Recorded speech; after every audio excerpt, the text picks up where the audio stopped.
Assalamu alaikum. Today I'm here to tell you that why you should play Arkham Horror, the living card game. It's called Arkham Horror, the card game. Living card game is the template in which Fantasy Flight releases this game. What is meant by a living card game is, for those who don't know, it's a collectible card game format.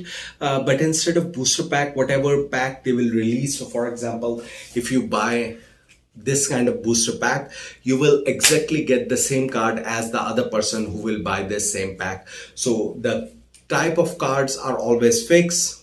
If you get a card deck, it's always going to be the same. The base box is always going to have the same content. The expansion boxes is always going to have the same content.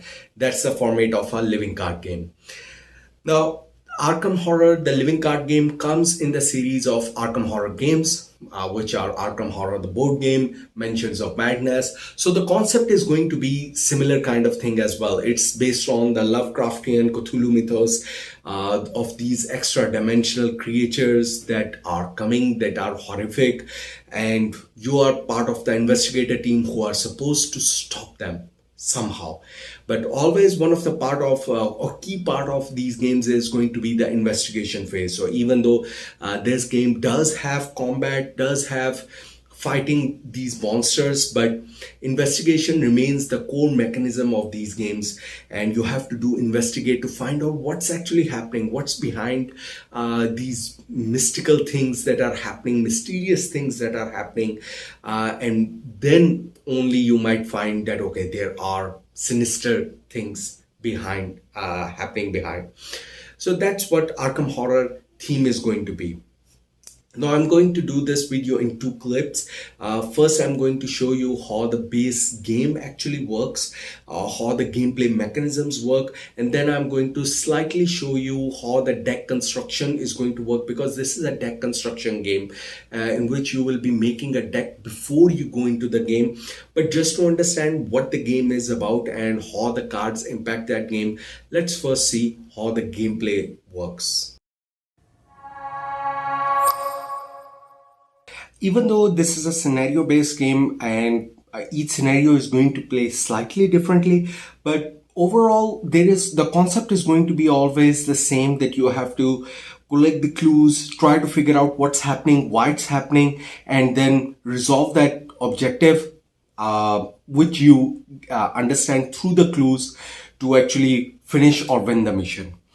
Now, how that works out is that each of the game boxes is going to come with some kind of mission scenario, which is on the card. So, for example, right now I'm playing with The Gathering, which is the first mission that you play with. These cards come with an easy side or standard difficulty, as well as a hard side, which is for expert difficulty, which is not going to change how the scenario plays out, but only changes that different effects that come based upon the tokens that get pulled out of the bag. Do understand that the bag for the tokens does not come with the base box of the game, so you will have to purchase any kind of bag separately. Now let's see how the game works. Ideally, how each of these missions is going to start is that there is going to be an act deck, which is going to be your main objective, that what has happened to you and how are you going to progress in the mission. If you are able to actually complete everything on these act decks and proceed, there are going to be always 2 to 3 or multiple cards here that you have to proceed one by one through them. By completing the objective given on them. Once you are able to do that, then you get to proceed on the next one and the next one and the next one. As long as you do that before the ultimate doom or mythos agenda gets complete, then you are the winner. That's the second part of each of these scenario decks, that there are going to be agenda cards. Now this is something that's happening around you. This is the agenda of the cultist, the agenda of different bad guys, whatever is the scenario that you are playing with.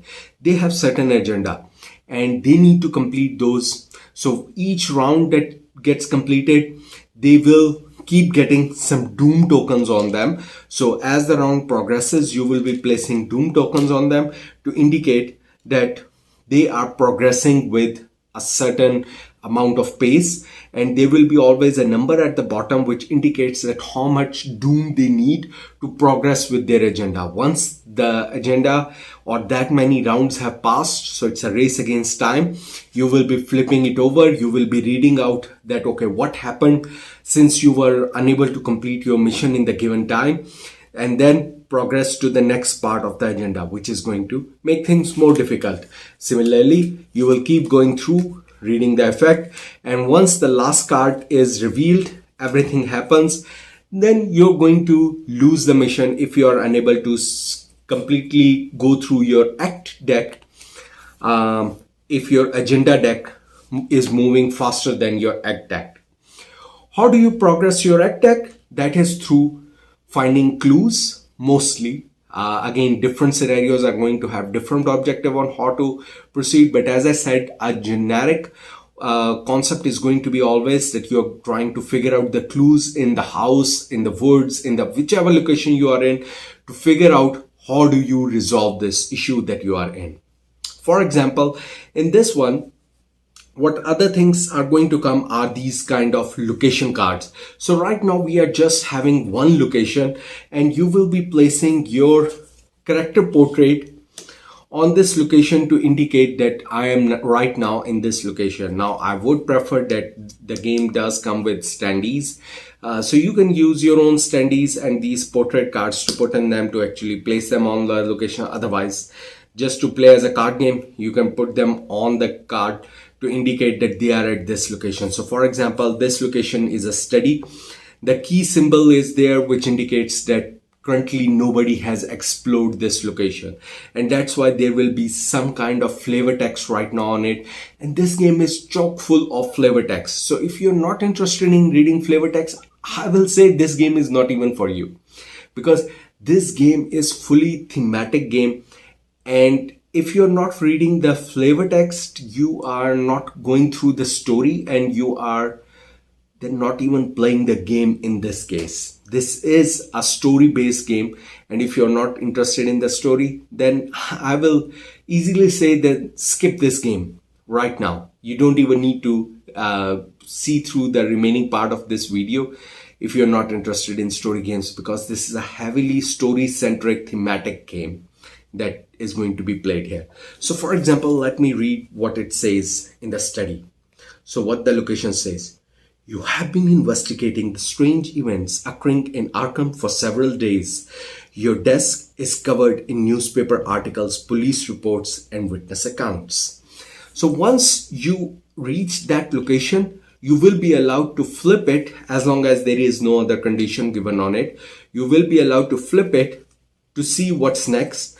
So if you see here, sometimes even the artwork will have slight changes. There is going to be, maybe it's not visible from that far away, but there is a door right now here. And what happens is, in the artwork, the door has disappeared. And at the bottom it says, the door to your study has vanished. So now you are trapped in your study. And now to actually do something about it, this is going to indicate that there are the level of difficulty of finding clues in this room. So maybe there is a hidden bookcase, hidden trapdoor, we don't know. But to find clues around this room, the shroud value of this area is 2, that's given in black. And then it's going to represent that based upon the number of investigators that are playing in this mission, there are 2 clues available in this mission. So if there were 2 investigators playing the game right now, then there will be total of 4 clues available in this room. But right now I'm showing you an example with just me, which is not ideal, but anyway, just for representation, I'm showing you. So there will be 2 clues. Now, how do you pick up these clues or investigate a room? So that's one of your actions that you can do while you are in a room, that you can investigate and pick up clues. To do that, you will be using some of your basic stats, which are indicated on your character sheet. So you will have 4 intellect, 3 intelligence, 1 might, and 4 agility. And to investigate in the room, you will be using your intellect to actually see that if you are able to succeed in that test or not. The test work just like any D&D kind of test, that you will be well, not rolling a dice, but the concept is the same. You have some basic stat, and whatever comes on a dice, or in this case a token from the bag, whatever comes on that will determine your total value of your test. And as long as it is higher than the shroud value, you will succeed in investigating or picking up the clue. So let me pick up these. The problem of not using dice is there are negative tokens in this, as well as there are tokens which add some even worse effects than negative points. Plus, as the scenario moves on, there is going to be a certain probability of that you will know of pulling out certain tokens. So with the dice, it's always going to be random what number is going to come on the dice, but not with these tokens. You always know what's going to be the probability. Okay, how many -1 tokens are in this deck, in this bag, how many -2 are there, how many +2 are there, things like that you will know. So you know what's the probability, and based on that probability there is an agency that you can use, which we will come to. But for now, let me do the test, because I am hopeful that I will be able to do this. So that brings to -1, so 3 -1, I will still be able to do the test successfully. My shroud value is still 2 or higher, so I will be able to pick up a clue and put it on my character sheet. So that's one of the things that I'm able to do. Once I'm able to, similarly, I will be putting these tokens back. I will be using one other of my actions to pick up another one, and this is +1. So again, I'm successful and I am able to actually pick up the second clue as well. And these two clues I am able to use to actually, once I have these, my act deck is going to show me trapped. Let's say what the act deck says. As you leap to investigate, the door to your study vanishes before your eyes, leaving behind only solid wall. You are trapped inside your study until you find another way out. So we are trapped right now, which is what we are seeing right now here. So I need 2 clues to find a way to escape from this trap. I do have 2 clues which I can submit.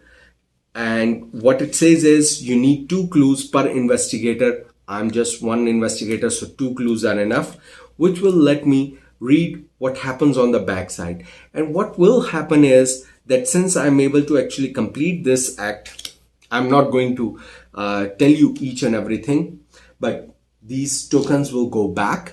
But what I will be able to do is I will be able to come out of this area and I will be able to enter the hallway. And once I'm in the hallway, again, there is going to be some flavor text. And one of the things that I will right now start seeing is there are other symbols at the bottom of this location. So what that means is there are additional locations that are going to be accessible through the hallway. So let's leave the study now. So more locations are going to become accessible now because of this location. So there is, from the hallway I can go down to the cellar, there is a parlor location, and an attic. I can go up, down, or in the front there is a parlor. So there are more locations now available. Again, they will have a key symbol indicating that I have not explored those locations. I am right now in the hallway. Once I'm in the hallway, of course, I'm going to flip this out and it's going to tell me there are 0 clues available. And well, these locations are accessible, so I can go there and then start exploring them.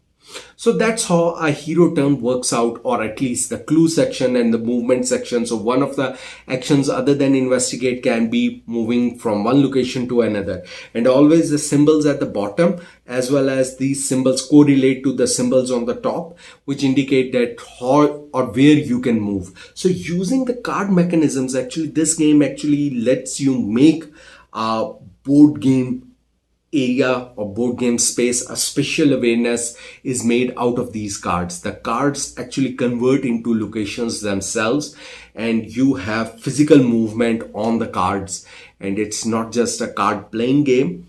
It's actually becomes a board game, even though cards are being used to represent that board. This gives this game a more dynamic feel than any other board game that I have played, because each scenario that you will play, you will be presented a different kind of board, and the artwork is so beautiful on these cards that you will be happy that actually they are using card, because you will be seeing new kind of artwork, new kind of concepts in each of the missions. So one mission might be inside a home, the other might be in the woods, the third might be in a train, the fourth might be in a library, in a university. The locations are endless, and each having some unique kind of mechanisms that are going to get introduced. And that's one of the cool things about Arkham Horror LCG that makes it a really fascinating game. Now, what other actions are going to be there? So as I said, that there are going to be some agency available to you as well. The other thing is your deck as well, because it is, of course, in the end, a deck construction game, and you will be starting with a hand of cards which are going to be there for you to play. So I will come to this weakness cards, but these deck of cards let me do different kind of things. So if I had to do a test, and I do think that I will fail on that test. So for example, let's say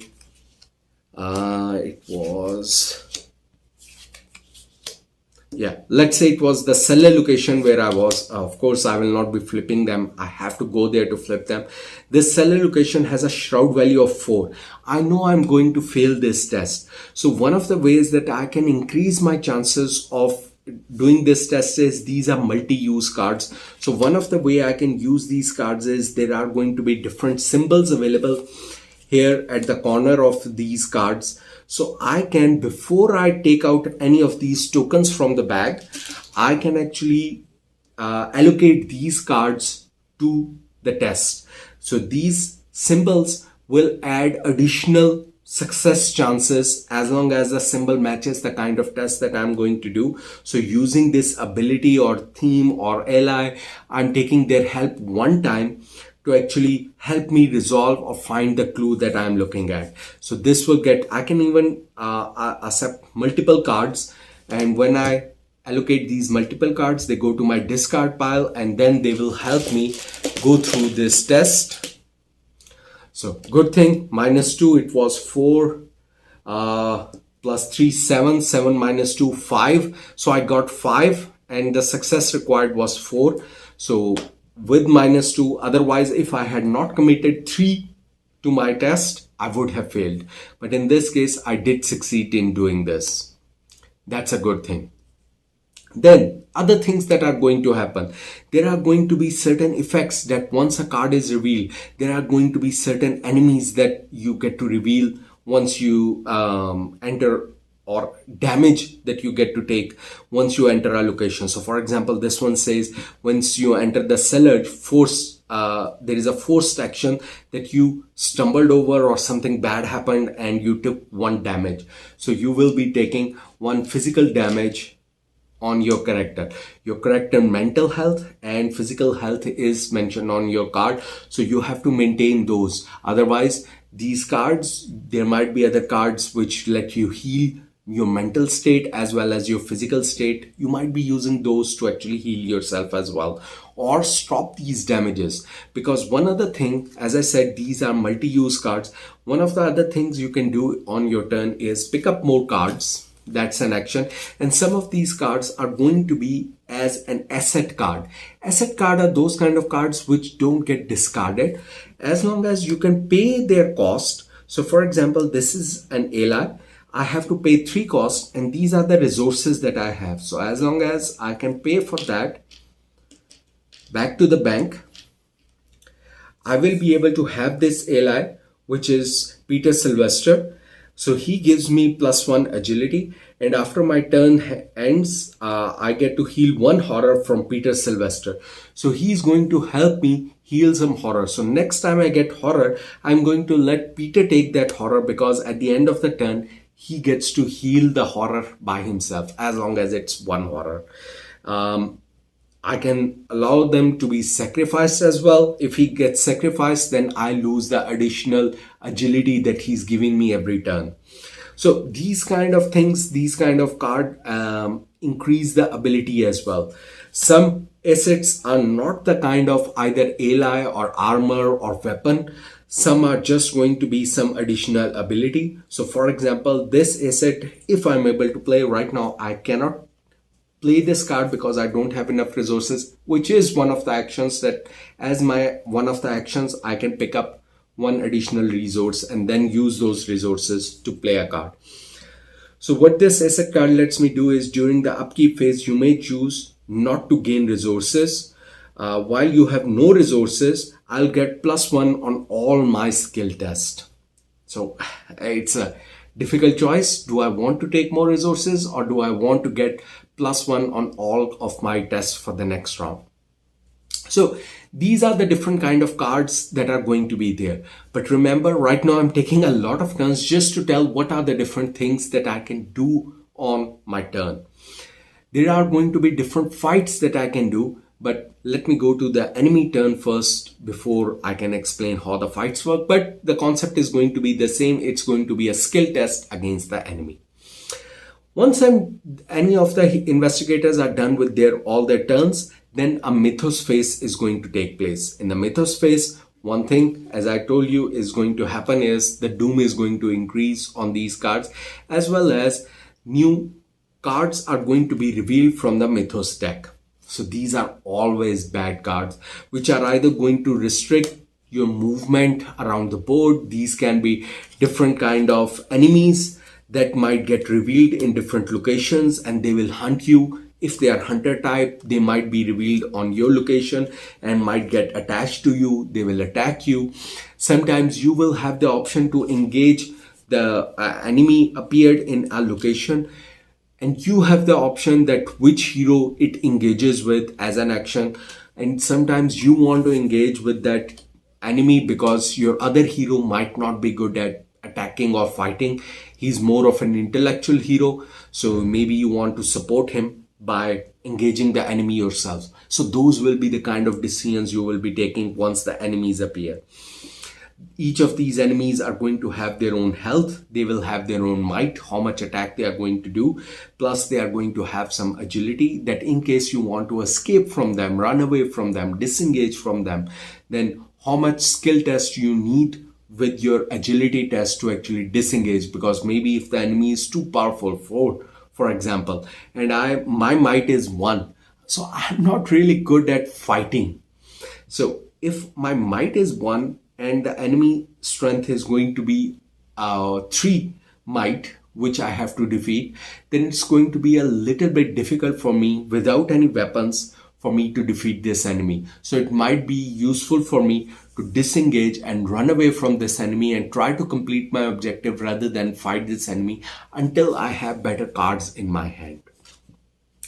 Now, Mythos deck is not the only thing that's going to be bad in this game. Within your deck, there are going to be these weaknesses cards or treachery cards.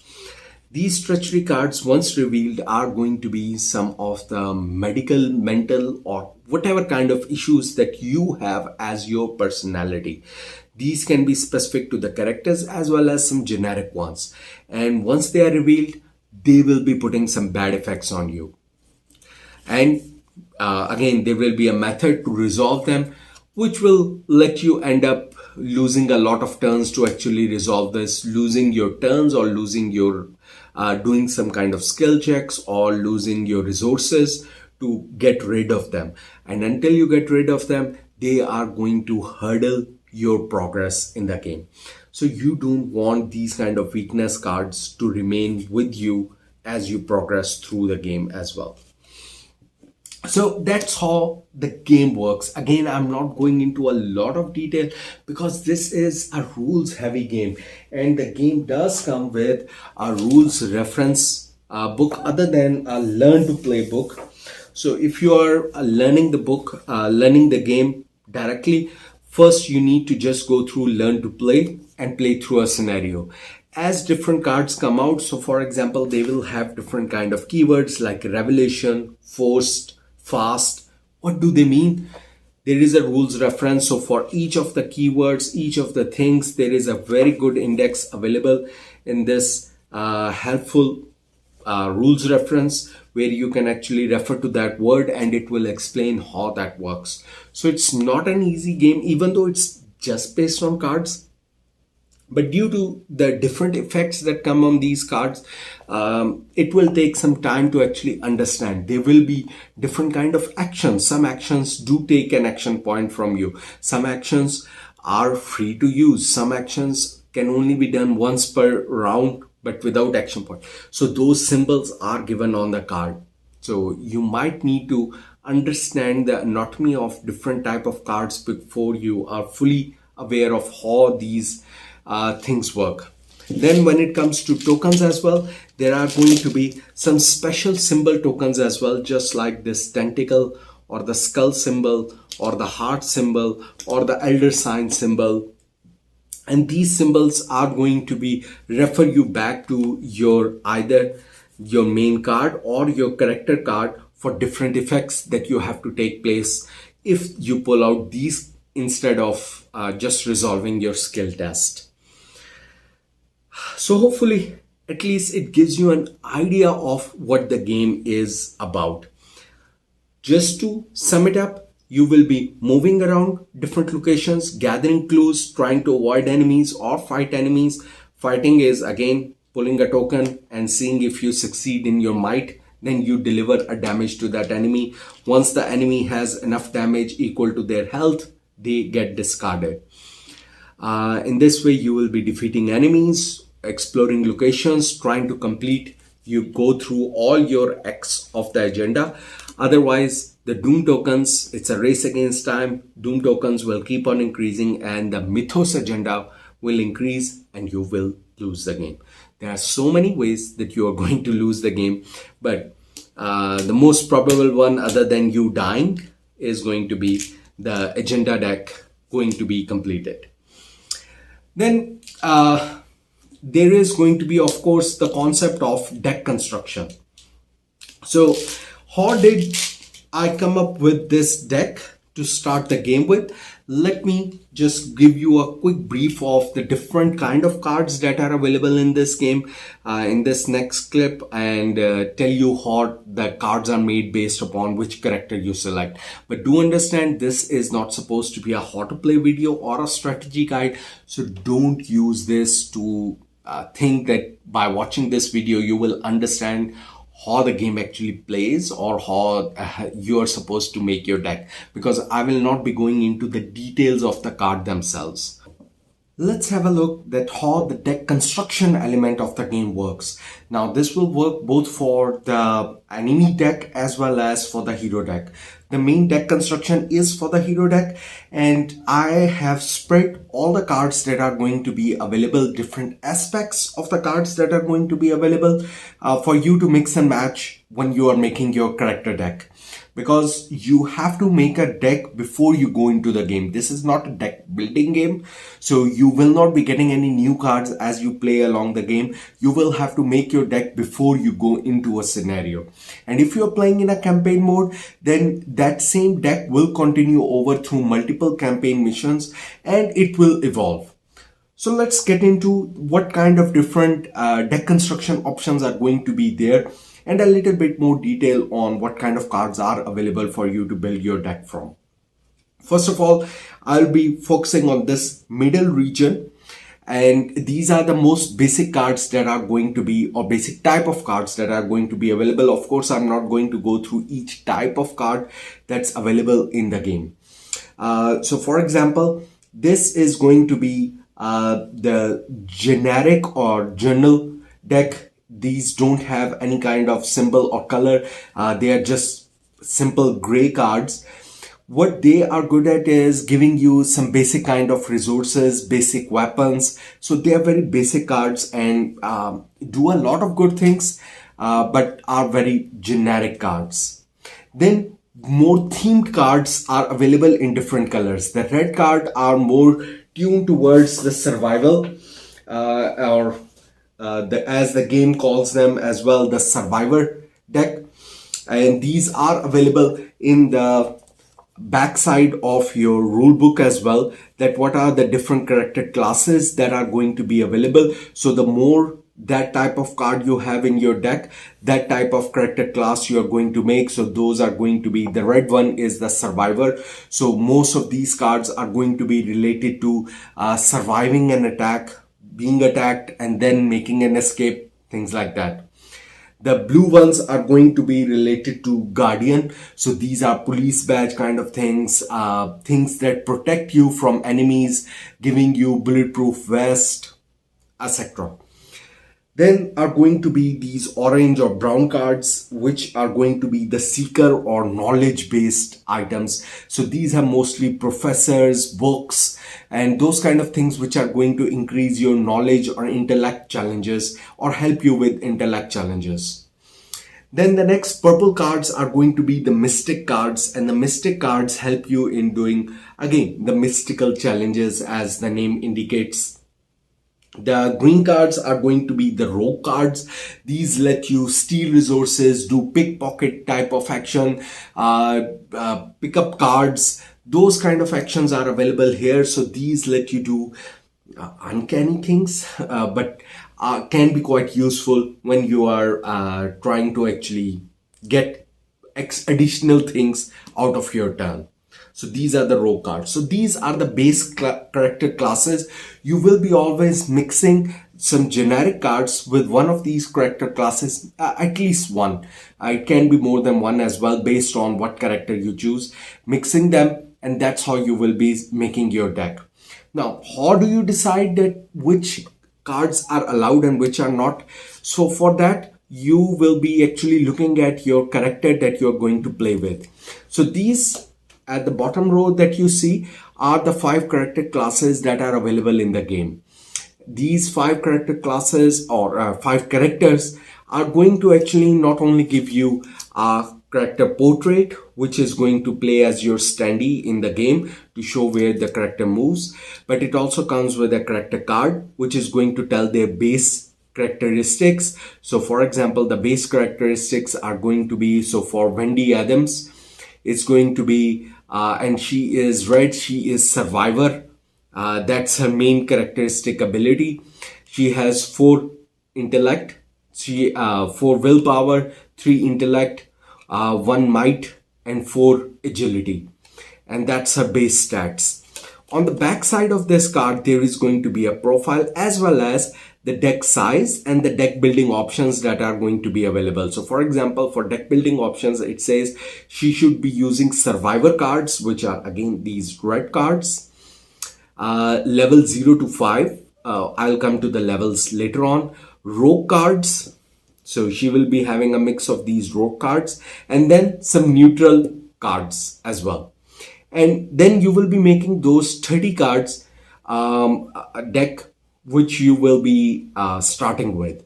Similarly, each and every character is going to have their own unique properties. So for example, let me take the example of Roland Banks, the federal agent who is a guardian. He's a cop. So he's going to have his own ability, but based on his base class, we know he's going to be a guardian type character. So he's going to have more blue cards as well as some intellect cards, which are these orange cards. So these 2 cards mixed together plus some neutral cards.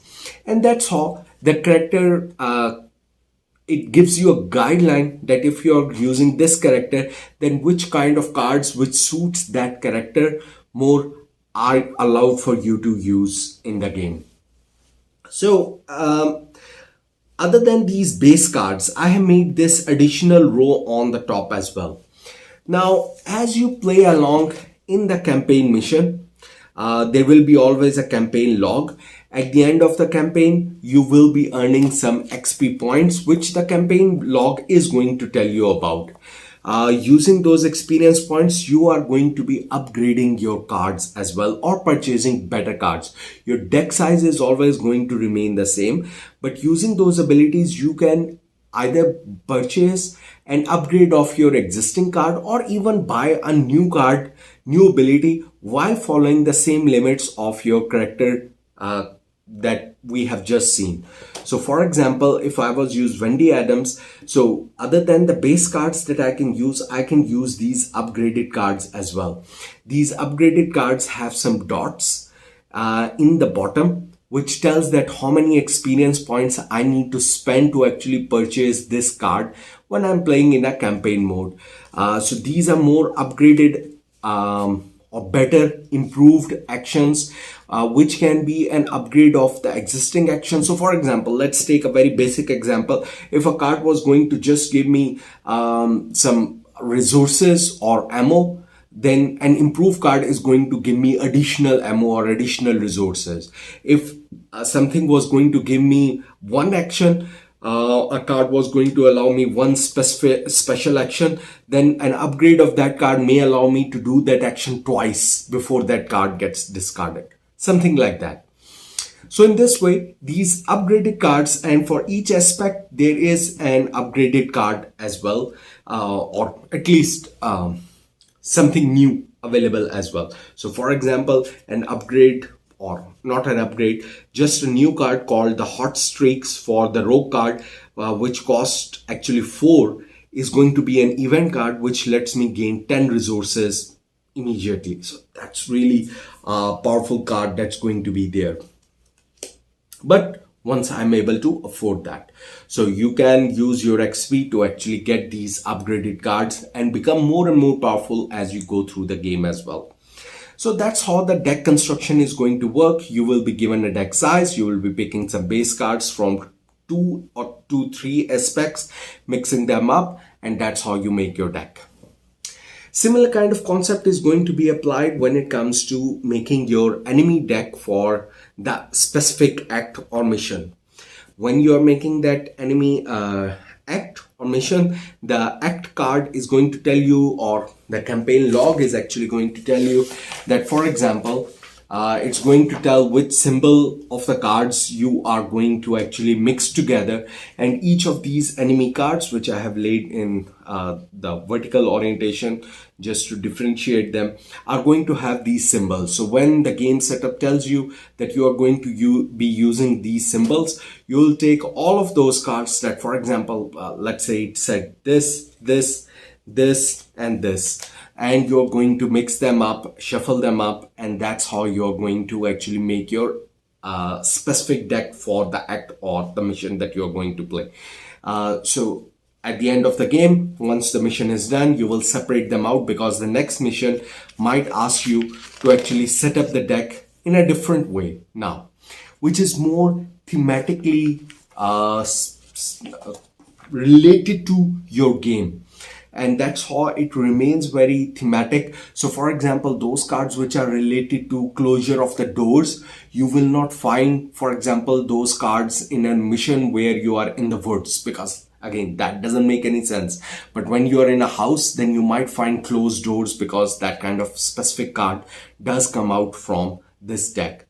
Acolytes who are performing rituals, you might find them in both locations, but rats in a house you might find in one location but not other. So these remain thematic based on what kind of symbol they have, and based on the mission they tell you how to mix and match for each specific deck.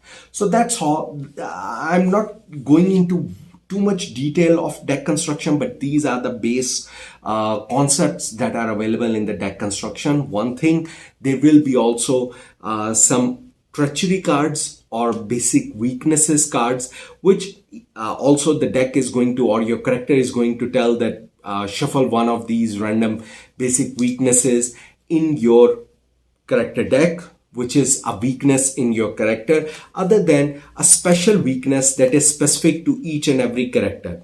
So each and every character is going to have their own backstory, and based upon their backstory, there is going to be some weakness that they have to fight, as well as some basic or their own unique weapon or unique characteristic card that is also going to be shuffled in the deck as well. So once you actually read behind the card, you will get to know that, okay, what additional things are going to be there. As I said, this is not a tutorial, but just gives you enough information to understand that how the deck construction step of the game, which happens before the game, actually works out. All right, now that we are back, and hopefully you have both understood the concepts of the gameplay as well as the deck construction. Again, I keep on saying that this is not meant to be a detailed video. There are so much content about Arkham Horror, the card game, that is available on the internet, on YouTube, that you can go and check for yourself. This is supposed to be a comprehensive video about what the game is about, how it is played, and um, why you should be actually playing this game. Now, who this game is for is actually lovers of the Lovecraftian mythos and people who love the story-driven games.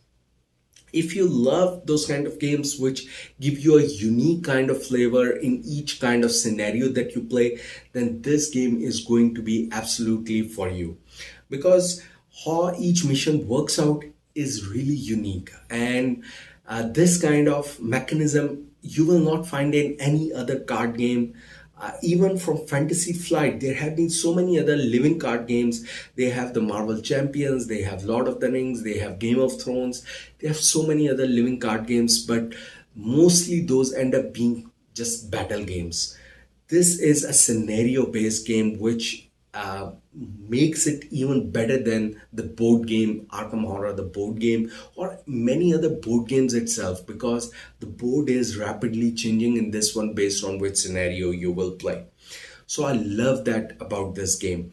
You never know what kind of thing is going to happen in each of these missions, and you have to figure that out as part of the mission and then resolve all those issues out during the limited time that you have to play this game. Its playtime is going to be lesser than your Arkham Horror board game as well. Then the bad thing about this one, so in all other things, I'm saying it's a very positive game. The artwork, I mentioned that before in this video, that I love the artwork. Each card has unique artwork, and even though these are made by different artists, but they match the theme very well. So it still puts you in one coherent universe, even though whichever game mode you're playing. Now let's come to the negative points of the game, that why this might not be the right game for you, or for which kind of people this might not be the right game. Now, if you're more frugal with your money, you are a little bit more conservative with your money, then this might not be the right game for you, because the replayability of these games is going to be on the lower side. Being a scenario based game, it does mean that once you have played a scenario, you kind of know how it plays. You kind of know which locations might be better to visit first. As you play along these missions, there are some cards that do get randomized, but these are only minimal. What Fantasy Flight sometimes do, or mostly do, is that with their expansion they sometimes release, so for example, if you're playing the Dunwich Legacy expansion, they will release a Return to Dunwich Legacy expansion, which changes some of the cards in the game to actually refresh, but again you're paying a little bit more to have a little bit more gameplay. So I'm not a fan of that. So you have to be really careful, because it is going to actually ask you for a lot of money to actually get good value out of your gameplay sessions. But are the game expansions worth it for the fans? Yes, I have many of those expansions myself. So if I say that don't buy the expansions, that's going to be wrong as well, because I love this game, and buying these expansions is kind of fun as well. Because how the expansions are going to work, I will come to that a little bit later as well, because expansions is a core part of this game model itself. It's a living card game. By buying just the base box, you will be getting 3 scenarios to play. Once you have played them, you will be thinking, okay, is that it? You might try to replay the same scenario with different characters. That does change your card, but the overall scenario remains mostly the same. So you do need to invest in the next season, the next expansion. And these expansions are what makes Arkham Horror really special. So if you are not spending money on the expansion, I'll say don't spend the money on the base game as well, because this game, unlike every other game, for every other game that's in my collection, I always say get the base game rather than spending money on expansion, get a new game instead. But for Arkham Horror, I will say that if you're not planning to actually spend money on the expansion, then don't even spend money on the base game as well, because the base game is bare bones, basic structure only, and the only fun is once you add in the expansions. So, how do the expansions get released? Right now, post 2022, how Fantasy Flight is actually handling these expansions is a lot better. There is a revised core edition of the game, other than this box, which is going to have slightly more cards so that at least you can have full decks ready for multiple players. Plus, now how they are releasing any of these expansions is that they are releasing the scenario, the main cycle, as a separate box which contains all the scenarios. And the scenario, you can say, or each campaign is going to have around 6 plus 3, around 9 missions approximately. Every campaign is going to have approximately 9, except the base game. Base game only has 3, and the story finishes after 3. But every other expansion is going to have approximately 9 missions, 9 scenarios in one campaign. That's how their basic structure is, and they're releasing that. But they're splitting them into 2 separate boxes. One is the main scenario box, and one is the investigator box. So new characters, new cards, new abilities get boxed up separately. So essentially, you will be, not essentially, but one option is that you buy both of those 2 boxes, and then you will have a combined full season or full campaign that you are going to enjoy. Or if you buy the previous expansions model, because those boxes are still available in the shops, still available online, and there is no difference in them except how they are being sold. Not even the artwork, not even the text, nothing has been changed in them. So how those expansions are being sold is what I showed you here. For example, this is what they used to call a deluxe expansion, which is a box. And this deluxe expansion would start one of the cycles. So in this campaign cycle, within this box, you will find 2 to 3 additional scenarios. And after this scenario, they will release, plus they will have the investigators within this box. After that, you will be getting these kind of separate single scenario mission boxes, and they would release around 6 of those. So 3 in the deluxe box and 6 of these packs separately, booster packs or whatever you want to call them, which will add to the campaign of your main cycle. And with 6 of these plus a deluxe pack, you will have one campaign combined together, one campaign complete. And you do want to complete your campaign, because then you will have a more coherent story, a more coherent concept of what's happening through the campaign. Even though you can pick up one of these expansion packs as well, one of these, and just play them as a standalone pack as well, but it's not that much fun, because as you might have seen that your deck upgrade actions and the insanity that happens permanently to your characters can only happen once you're playing in the campaign mode. There will be things that you will be writing down, there will be notes that you will be taking down in each of the campaign missions, which can impact your next mission. If you're playing a standalone mission, those things really don't impact anything. So it's kind of legacy things that do happen without destroying any of the components if you're playing in a campaign mode, which is really the fun part of Arkham Horror. So I do recommend that you are able to actually get the complete sets. And that was one of the problems, that maybe in the shop you are able to find the deluxe set but not its related modules or booster packs for the rest remaining missions. The mythos pack, yeah, that's the term they use, mythos pack. So remaining mythos pack you will not be able to find, or you might find 4 of them and are still missing 2. So you might have to go to eBay or elsewhere to actually find those mythos pack. But as long as you can find them, great. That's why now the new model is they are going to package all of the mythos plus the deluxe in one box, and then sell you that one box minus the investigator. For an investigator, you will have to buy another box.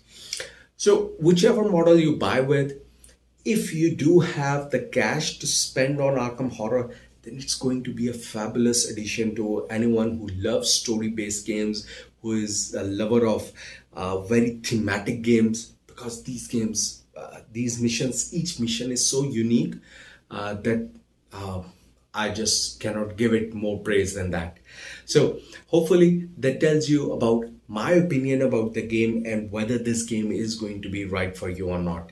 Hopefully you're ready to make your decision based upon all the information that I have given to you. If you still have any questions, don't forget to ask in the comment section. And if this video was useful for you, don't forget to subscribe and like. That's it for me. Happy gaming.